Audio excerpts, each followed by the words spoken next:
আয়োজক পরিষদ কর্তৃক আয়োজিত আজকে সিরাতুন নবী মাহফিলের সম্মানিত সদর সভাপতি, উপস্থিত মুআজ্জাজ উলামায়ে কেরাম, উপস্থিত আমার সামনে ডাইনে বামে সব দিয়ে আমার দিলে ভাই, আসসালামু আলাইকুম ওয়া রাহমাতুল্লাহি ওয়া বারাকাতুহু।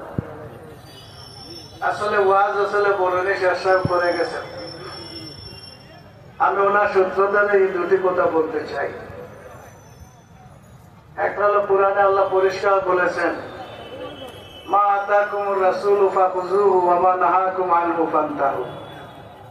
আল্লাহর রাসূল যা কিছু নিয়ে এসেছেন তোমরা আঁকড়ে ধরো, আর যা থেকে দূরে থাকার জন্য বলেছেন তা থেকে দূরে থেকো। আমরা সব কিছু করলাম, চোখের পানি ফেলাইলাম, দুরূদ পড়লাম, সব কিছু করলাম, আর যখন আল্লাহ রসুলের আদর্শের বিষয় আসলো, কোরআনের বিষয় আসলো, এটা আমরা মানলাম না, তাহলে এটা আল্লাহ রসুলকে মানা হলো না।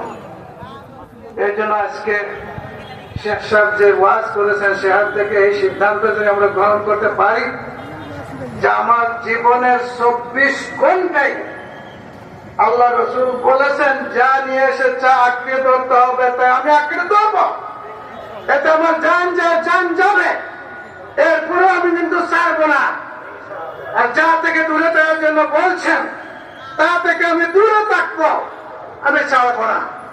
আমার বন্ধুগণ, দ্বিতীয় যে কথা আমি বলতে চাই, আল্লাহ রাসূল হাদিসের মধ্যে পরিষ্কার করে বলেছেন, লা ইউমিনু আহাদুকুম হাত্তা আকুনা আহাব্বা ইলাইহি মিন ওয়ালিদিহি ওয়া ওয়ালাদিহি ওয়ান নাসি আজমাইন, যে তোমাদের মধ্যে থেকে কেউ মুমিন হতে পারবে না যতক্ষণ না আমি মুহাম্মদকে, রাসূলুল্লাহ সাল্লাল্লাহু আলাইহি সাল্লামকে তার জানের চেয়ে, তার মাতা পিতার চেয়ে, তার সন্তানাদের চেয়ে, সারা দুনিয়ার মানুষের চেয়ে বেশি মহব্বত করবে না, সে মুমিন হতে পারে না।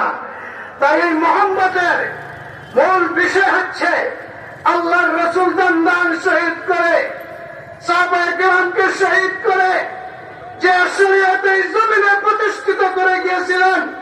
বন্ধুগণ, আজকে যে জমিনে আমরা আছি, সেই জমিনে এই শরীয়ত কি আছে?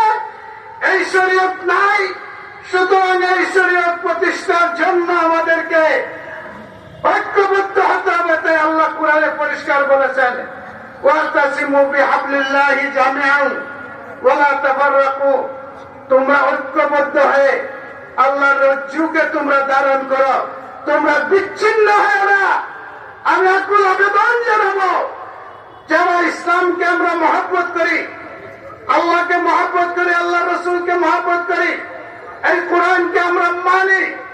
এই কোরআন শুধু তিলাওয়াতের জন্য আসে নাই, এই কোরআন শুধু এই চুমু খাওয়ার জন্য আসে নাই, এই কোরআন এসেছে এই দুনিয়াকে শাসন করার জন্য, এই দুনিয়াকে পরিচালনা করার জন্য।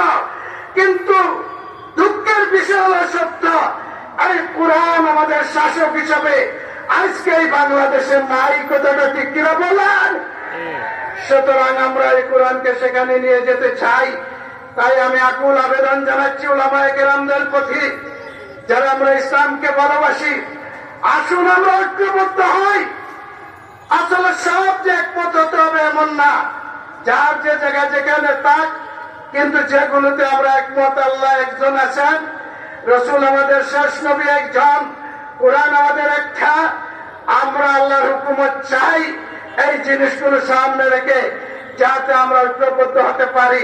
যদি আমি বিশ্বাস করি আমরা আগামী নির্বাচনে ঐক্যবদ্ধ হতে পারি, তা আগামী বাংলাদেশ হবে কোরআনের বাংলাদেশ, ইসলামের বাংলাদেশ, ইনশাআল্লাহ।